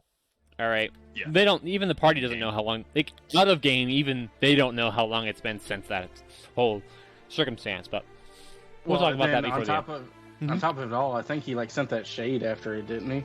Oh yeah. Yeah. On top of that all, Yeah. he sent a shade Assassination thing. magic assassin to go kill Thorgal. Like, fucking vendettas, man. I don't get it. All right. Anyway, looks like Uriel failed miserably with a natural 20, and I'm just kidding. Okay. Where was he? He did the staff thing with the thunder thing. Yep. Uriel, you take 3 damage. Thunder. Lorcan, you take 9 damage. He slams his 9 damage. staff against the ground, and electricity spikes and shudders, striking Uriel and Lorcan through. He's like, I will show you the power of nature! And as he does that, like, I feel that juice, like, I get jolted, I'm like, ha-ha! Oh, you're a strong one, aren't you? Ah, I like. Elk, I'm Even- sorry. Even in being damaged, he's attacked. He's happy. He's happy. Yeah, jovial. I'm sorry, Elk. I said some bad things about your story. Your story matters a lot to me. I just want you to know, Mary, you're absolutely massive. Mary, you're absolutely adorable. Go ahead, it's your turn. Oops. The elk is just going to continue attacking these blights at the back door over here. Yep. So I meant you probably rear back and then do another charge, because you totally No, can. just 'cause you're at moving forward using the hooves. Oh, sounds good. Do it. Do your thing. Don't let me... Okay. Yep. Roll damage. All right. Pounding these blights against the side of the building, just with the hooves and the ground. That's just twisting and breaking their what would be their limbs. Still barely hanging on to life, though, this last one. Or this second one here next to the blight. Okay. Balrig. So Barrig starts coughing from the smoke rising. Yep. And did he hear the thunder wave coming from Oh, downstairs? yeah, you did. Boom, echoing up, resonating off the cobblestone walls all the way up to the room that you're in. Like, it's loud, Okay. even in the room you're in. So then I'm going to look at Zap and be like, come on. Sounds like Uriel's in trouble as well. And I'm going to do Okay. 5. I can move 30 feet, so... You can make it all However the way far down to the doorway. Let me, you can make it all, oops. You can make it all the way down here. You can even, Okay, and you're then- literally in combat range at this point. Okay, Zap's just going And to follow then- you, so I'm going to move him down too. okay. And then move my mace. It can only move 20 feet, so just wherever Gotta that come would be. up. Probably be halfway on the stairs. Correct. It's going to be behind Zap. And so what do I see when I get down here? When you get down here, immediately the smell of mold just fills your nostrils and almost gives you a little bit of recoil. That visually, barrels of wine seem to be fermenting in the back corner. Wine racks fill the room, pillars that keep to hold up the dirt ceiling, as well as Uriel. well, is dressed as the druid, and then another druid that has a staff, seems to have a glowing gem on the top of it, as well as another druid, but less corrupted than the two that Uriel and this one in the center that looks like. He looks more gnome-like. I mean, we've already discussed the appearance of Lorcan, but he looks like I guess a fucking traditional druid hobbit kind of vibe. But anyway. So this guy that's like right in front of me, within melee range. Yep. I kind of like look to Uriel, and I'm like ready to like bonk him on the back of the head, and looking for like the thumbs up from Uriel, I guess. And then he's going to, when he goes to attack, he is going to cast Inflict Wounds. So I'm going to make a melee attack spell on him. Oh, fuck. Yep. 22. Oh! Yep. Roll damage. So he's going to take 24 necrotic damage as I reach forward and grab the back of his head to... Just tell me how he dies. Yep, keep going. Okay, so I reach forward to grab the back of his head, like his hair, because I'm like 4.5 feet tall, maybe. Right. And I grab the back of his head and grab his hair and say, Kellenborg, take you for the pestilence you brought upon this land. And all of a sudden, he just starts to crumble into a skeletal form, and like his skin just melts away. And then he just kind of like throws him on the ground. Yeah, his I've about skeleton. had it with these druids. No offense, young little one. As he says that to Lorcan. No offense taken, he was a motherfucker anyway. He was a motherfucker. The smell of rotting like druid flesh fills the air now because he's like halfway like necroticized down to the bone, and like it's just not good. But he's dead. And Wimward, upon that realization that this creature has just died, these blights outside start to wither. You hear them crackle, and what would be screams of twisting branches just wither and die as the staff falls. The crystal on the top of the staff glows now very dim, still active, but obviously affected Uriel and Lorcan as the rest of the blights shrivel and die. Excuse me. And we end combat. Boom. The dust settles, the vines twist and rise, the winery burns, the smoke seems to blow out of the winery, but a sense of stillness is in the air, actually. And of course, Uriel pulls out his lyre that I made him pull out right now, and he starts to sing a hymn to our battles. Sorry, I made you do it. For railroading you and all. But anyway, what's the party doing now that the druid is dead? So, Staffling, bear. Lorcan would immediately recognize that there is something foul in the air, and I would be trying to investigate what that is and why it's toxic. Okay, so because of your innate herbalism nature, we're not going to do a roll. In fact, we're going to identify the specific cause of the sickness. There seems to be a room inside this room here. There's a walled off area, and you can tell that this is a cultivation of some sort of brown mold. This brown mold is toxic, very toxic. You know from your own ability that if you get nearby, it can cause paralysis and even longer exposure because of the paralysis, death. Now, this brown mold is great for poisons, and you know this.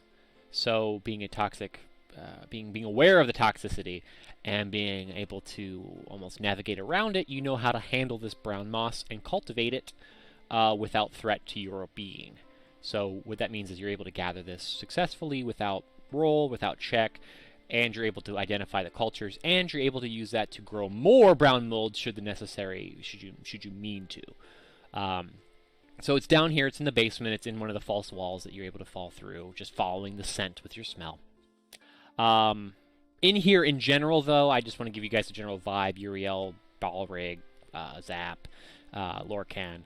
In here, besides the brown mold that's present, these barrels seem to be full of wine. Lorcan, you know this, probably late-stage fermentation. You know these are probably, if not ready, almost ready for consumption. There's probably 8 to 9 barrels. Lorcan, if you want to give me an investigation check to determine this quality of the barrels, I would allow that.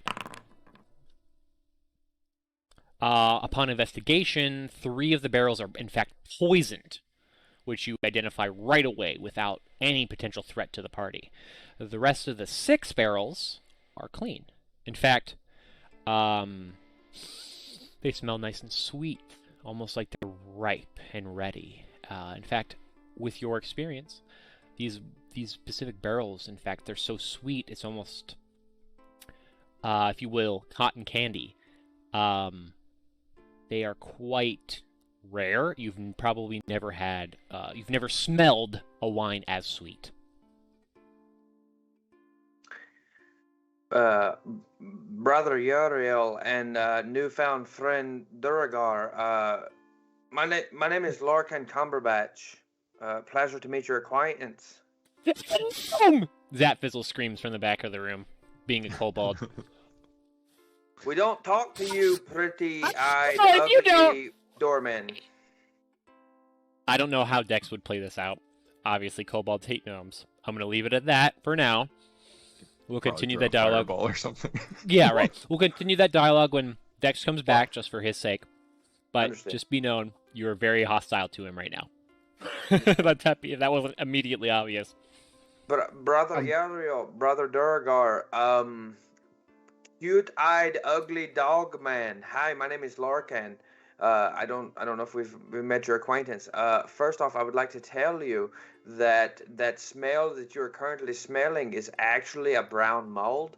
It is not good. Do not go down that hallway. Secondly, these barrels here, there are 3 of them that are shite. They're not good. However, this one is good. And if you do not mind, I will take a little bit of a tankard for myself because I've never smelt nor tasted wine such fine. And if you would like to go with me, I would like to serve a little bit of a cheers to a good fight well done. And thank you for saving me.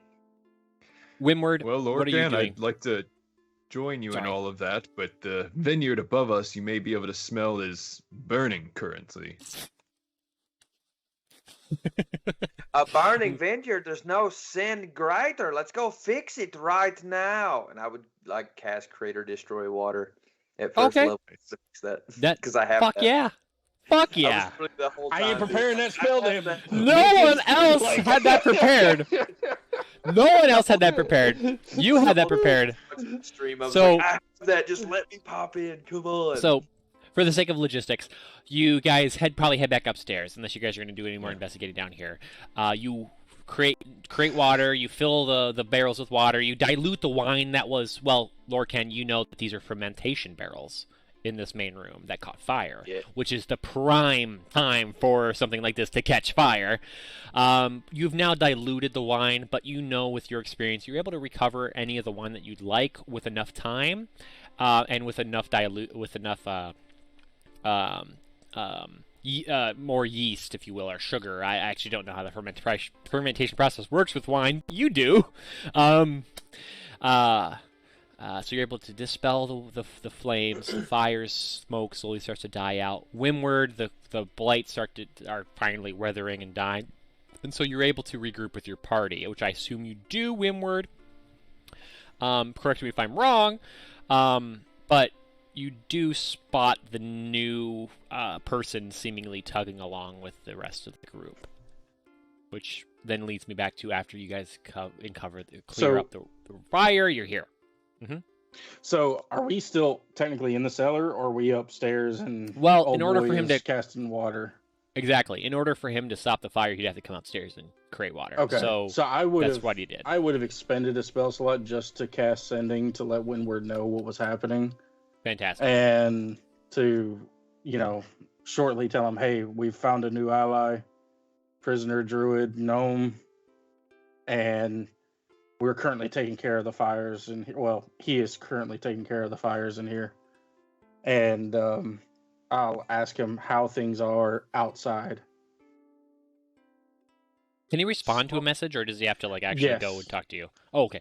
Yeah, he can respond to it, but it has to be within 25 words or less. Yeah, I thought there was a word limit. There is. Small man, no food, : left parentheses. Shut the fuck up. You can't speak in punctuation, dude. It's 25 don't- characters. We That's not how don't- it works. We don't speak HTML. This is medieval Barovia, for Christ's It sake. comes across. It comes across in my mind's eye like a scrolling prompt, and so then I look to myself and I'm like, "Am I a fucking Warforged?" Am I a fucking Warforged? Oh no. But no, okay. So is everything good outside, or is he just saying that? No, I mean, as soon as I get that message, I'll fly in. Notice there's smoke, be immediately concerned, but search for you guys, and once I find you. Yeah, you would quickly realize that the smoke is actually this gnomish guy that's just literally taking a wand or like a quarterstaff, and he's just dissipating water and saying, there's no such thing worse than ruined grapes. We can't ruin these grapes. They're going to be perfect. We can't stop them now. Speaking of that, Lorcan, actually, when you come up outside and you start to be able to see the surrounding area of the winery, it is, oh my god, unfertile, decrepit, twisted, broken. Grapes are rotting. You got a lot of work to do, buddy. Yeah, so he would come up and be immediately disgusted and say, who's the vineyard? Who's the vineyard supervisor? Who's the lord? Who's the guildmaster? Who's the distiller maker here? Oh my! When you say that, funny no enough, finally the Martiov member that the rest of the party met does approach from down the pathway. He's walking up the pathway now towards the winery itself. He seems to understand that you guys have quelled the druid issue, as the blights have cleared, and there's no more spawn to be found. He signals the party to meet with him. Please, Paul, I see you've reclaimed the winery, although left it a bit in ruin. I wish that would have been avoided, but alas, it must have had to be done. Yeah, that's right. It had to be done. Zapfizzle speaks up, of course. Not to rewind things, but I definitely would have picked up that staff off the basement floor. I figured, yeah. You definitely pick up the staff. Mm-hmm. What do I? Is there anything else of importance on that druid? Also, any ritual items, stuff like that might. Let's just say, for the time that you guys spend around the winery, looting or checking out what other of the areas you can, the druids themselves have a couple of items total. You loot total from the fight today. You loot a wand of entanglement, which has a couple of charges. You can't quite tell without an Arcana check, but it's got a couple of charges for the entanglement spell that was used earlier with entangle in a radius of effect. You also loot 3 healing potions of normal healing, as well as about 25 pieces of gold total, and then you also loot a map of what looked to be some sort of I don't want to say secret paths or trails, but trails through the forest that are relatively well mapped, that aren't included in the typical map that you have right now for Barovia. So you have some relatively safe passage through forests to certain areas that are noted as landmarks that aren't typically noted. So we'll see how that comes to pass in the future sessions. But basically you have a secret druid map of hideouts. And beyond that, you have the staff, which has that gem on top, which you keep. Right now, you have obviously the now that you guys are exposed to Marketov, as we now downplay that out, he doesn't know for sure that you have that yet. So he waves you down and wants to regroup with you back to the present time. Thank you, adventurers. Did you recover the staff that the druid had? Yes, is this it here? Yes, please.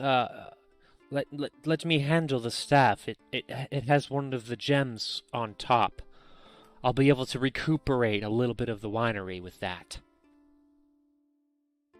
I see, one of the gems that you use to make your fields fertile. That's right, one of the magic seeds. And how did you create these? Well, I didn't create these. My grandfather's grandfather did back in the glory days of the Marketov family, but the gems themselves hold great power of fertility and mastery over nature. And why is it that you can't create new ones? The secrets have long evaded our family. The rituals required are lost through time, oral tradition, merely a myth now. That's rather unfortunate. Roll insight. Okay.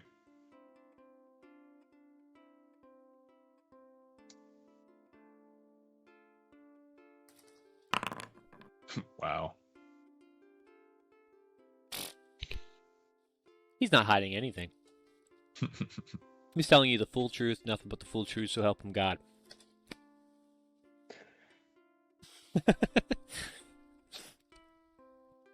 Anyway, please hand me the staff, and I will begin the process. You can stay and watch if you will. Out of won't take character, long. am I close to Uriel? I would have been hanging close to him because he's my first friend that I would have gathered since being here. Right. I mean, Lorcan, looking around, bro, you're in a place you've never been, and you're surrounded by nature you've never been around. It's a completely new foreign land. Right. And I'm trying to keep Zap away from. He's angrily foaming at the teeth. And we're staying in the house, trying to cast mending on everything, trying to at least make it a little bit better in there. And we're like, nope, this is what we have to do. We have to mend everything. You blew everything up. It was also my fault, so I'm going to help you. But there's a gnome out there. I'm going to kill it. I'm going to kill the gnome. You go anywhere near that gnome, and I'm going to send you straight to Kellamvor himself. Oh my god. So, it's happening, and then... So I would have either gave Uriel guidance on that first roll, or I would like to roll insight myself. You roll insight yourself, instead. 15. You know that it sounds like he's almost evading the question, like he knows something more than he's alluding to about these gems and their origins. Now, brother, I'm not so schooled on the question, but it sounds like you're halting between two opinions. What is it that you're trying to hide exactly? Trying to hide? What are you afraid of? What are we all afraid of here? The demon. That overlord, the vicious beasts of this land that seek to control and manipulate. What am I hiding? I'm not hiding. Listen. The land of Barovia is cursed. We all know this. We all know this to be true. In your travels, have you encountered beasts of perverted nature, werewolves, if you will? You've encountered demons of the flesh with pointy teeth and a thirst for blood, an aversion to the light. You've encountered all manner of mania, all manner of mythical demonic creatures. Well, I have a secret too. And you see him sort of step back, and you see him sort of lurch and twist and contort, and he turns into this feathery black creature, this raven, this humanoid giant raven-like creature, as he lets out a caw, and you see in the horizon, in the what little overcast in the vacant sunlight of the mid-afternoon, other ravens soaring in the air. Small little dots, if you will, but to you, Wimward, you see them as big creatures, as he lurches and stretches and goes back into his humanoid form, hiding his cloak in its cloak to reveal him humanoid. We're ravens. Lycanthropy. Well, in a way, we don't identify with the wolves of Barovia. We don't identify with the vampires of Barovia. We are our own, and we seek to dismantle the authority that exists here. And you might be the tools that we might need to achieve that goal. Barovia is enslaved. A man known as Strahd rules these lands. I don't know your knowledge of this land, but I will say we need allies, and you've proven yourself to be quite the allies. I can't promise you riches, I can't promise you glory, but there is honor to be earned. Liberating the lives of these people. Keeping them free from the tyranny that exists within the flesh-eating, blood-seeking creatures that roam these lands. If you align with us, we may find power together and hopefully liberty for the people that roam these lands. I see. Well, that sounds like a job for me, of course. I was sent here by the gods themselves to save Barovia. You were? I mean, definitely in your actions have proven this, but this prophecy of your own volition, or of your religious text? I serve the goddess Chantea. She will make these lands fertile again. There are no gods here. The gods can't hear you in Barovia. This is known. You stand before a god. You're no god, but a man. Well, maybe the remnants of a god. And I would, as I'm kind of going on and on, I'd be looking at the gem on the staff in front of me. Is there anything I can like pick up from it as far as, my being a paladin of Chantea and all the kind of fertility related stuff? Oh my god, it is pulsating with life. I mean, like you almost feel yourself like holding the staff and like looking at this gem. You feel yourself almost rejuvenating, like if you will. You're healing. Any HP that you have taken, you've healed at this point. Any scabs that you may have withered away and cleared. Any bones that may have been broken over and over have mended and healed. Any physical or neurological trauma you may have had have been restored. I mean, in terms of fertility, you could probably sow 1,000 children at this time. There's these effects are felt by you, and you can tell based on your goddesses and your worship, your knowledge of yourself, and your awareness. Like, this is an artifact of pure fertility in its purest sense. Well, what do you say to supplying us with some wine and a place to sleep? Oh, of course. That is the least I could do. We could do, the Martiov family could do for you. We have ravens all across the land. If you need any help scouting or any advice on the whereabouts of things or people, of creatures, of anything, we have people far and wide to help you along your journey here. But our goal is the downfall of Strahd, and if we are going to ally ourselves, we must align ourselves with a common goal. Are you with us? I kind of look around to the party to see if, what everyone's reactions are like, but otherwise I would hand the staff out to him. As soon as he says that, you'd hear Lorcan say, Well, as long as we're trying to protect these grapes, I'm fine with it. These grapes are fantastic. I don't know where you've cultivated them from, and I don't know where I'm at, but these are fantastic grapes. Well, if you say so, please let me demonstrate. And he grabs the staff, he rips the gem off, he throws the staff aside, doesn't give a shit about that. He grabs it, and he walks over to the nearest vineyard, completely destroyed, ruined, shriveled, disgusting, unfertile. He takes the gem, and he goes into the center of the vineyard and plunges the gem deep within the soil. And immediately, almost immediately, the bushes start to almost pulsate with life. The humidity, the water seemed to flow within the wilted roots into flesh, into well-saturated vines, and almost immediately you see some sort of fruit-bearing grapes starting to swell in the what's once twisted tumbleweeds, now fruitful, green, luscious vineyards. This is merely one gem of 3. This will cultivate enough of the vineyard to produce some of the wine again, to hopefully spare the people, inhabitants of Barovia, this cursed land, but it's not enough. We still need the other 2 gems. One fits at Yester Hill with the rest of those filthy druids that lay there. The next one sits with the witch herself in the swamplands, Baba Yaga, the bitch of the swamp. And that's where we're going to end our Curse of Strahd session today.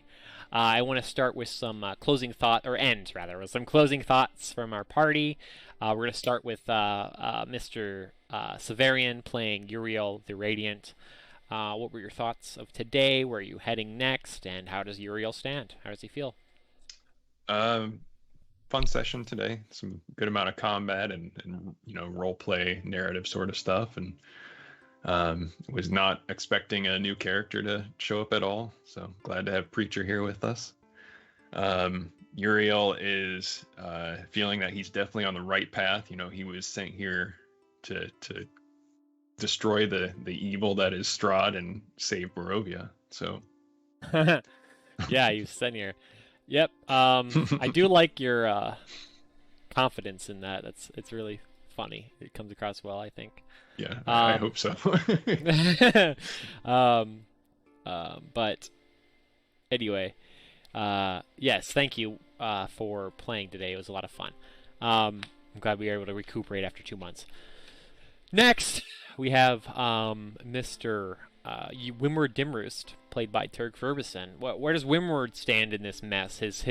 I mean, I know he's a primate almost, basically a primate in terms of like thought and intellectualism, but thinking about him out of character, where does he stand? How are you, and what's going on in the next session? For this session, Windward felt a lot of generalized confusion, bunch of new people, non-familiars, and also he probably doesn't 100% understand the connection of why all the blades randomly turned into ash. So yeah, he's probably just a little bit of confusion, I'd say. Fair enough. I like how you're playing him. He's basically a bird primate kind of Neanderthal kind of creature in a way. It's definitely coming across well, but at the same time you have that predator prey intelligence of being able to manipulate these a herd of creatures in a way that makes sense. It's practical. I think that you play that well, within respect. He's smart in his own way. But next we go to Barig the Balancer, played by Alpha Wolf Zero. Where does he stand? How does he feel? And what's going on? What do you think he's going to expect in the next session? Barig's sole purpose in life and in his journey was to eradicate the undead. He doesn't do what normal clerics of the grave do and attend funerals and give last rites and things like that. Although he is trained to do that, he is mostly out there to try and thwart the undead and anything that's unnatural. So he's overwhelmed by the amount of undead and evil that he's seen in this land so far. But he's excited because of a new ally joining, one that is good and of nature, that kind of thing. Someone that's not going to corrupt, essentially.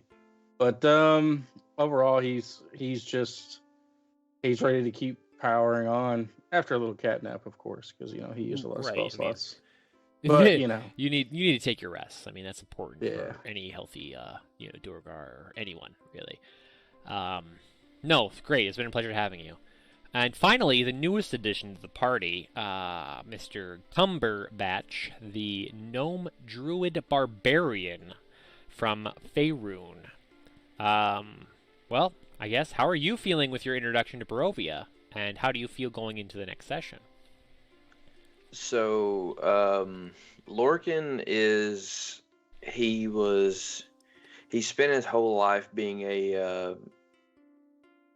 he spent his whole life trying to study nature and everything that goes into it, and he felt like he had a firm grasp of it, being as old as he is, and then something has caused him to go into a different plane, and it's all new to him. So even though he's an expert in what he thinks is all things nature or wildlife related, he's now been dropped into a new area and he has no idea what's going on. So he's absolutely a student going into this new area. He's thankful to have used his knowledge to discern certain things about where he is, and then also he has now been aided by what seems like a group of good, earnest people. And he is very trustworthy, especially in Uriel, as well as the others. In moving forward, he feels like he's going to be able to learn more as well as be protected in whatever is going on. So he's almost excited to see what this new world has to offer with the help and the benefit of his newfound friends. And that's Lorcan. That's Lorcan. No, it's a pleasure having you. I'm glad we were able to get this transition of you adding to the party. I'm glad that Sev had that reaction, because I didn't. Obviously, I told you, we were talking behind the scenes, like, don't tell anybody, we're gonna do this. Like, I wanted another fifth party member again. Like, and the fact that Dex was missing out was like a good way to like introduce him without suspicion from the party, like you guys. So no, it was a pleasure having you. I'm very excited to see how you develop through Barovia and how Barovia corrupts people. Barovia corrupts, absolutely. And so will you be corrupted? Will the party be corrupted in our next adventures throughout Barovia? Who knows? We'll see. I'm excited to see what happens in the next episode. So, without further ado, we're going to be raiding Diesel Shot tonight. They're doing a little thing, so stay around for the raid. They got a couple of viewers. We're going to see what they're doing over there. Other than that, Dion, thanks for stopping by with the chats. Mama, Kyle's mom, it was awesome talking with you. Sex on the beach, enjoy that stuff. I don't know if you're still here, but if not, hey, whatever. Sex on the beach, baby. And then finally, we saw Kita. We saw who else did we see in chat today? I was gonna say Preacher, but you're literally in chat. Either way, thanks guys for stopping by. We're gonna raid now. We'll be around next Friday. The next show we have is Tuesday, Star Trek. Stay tuned. Other than that, have a good night. Thank you all. Bye bye. Okay, it wrapped up really quick.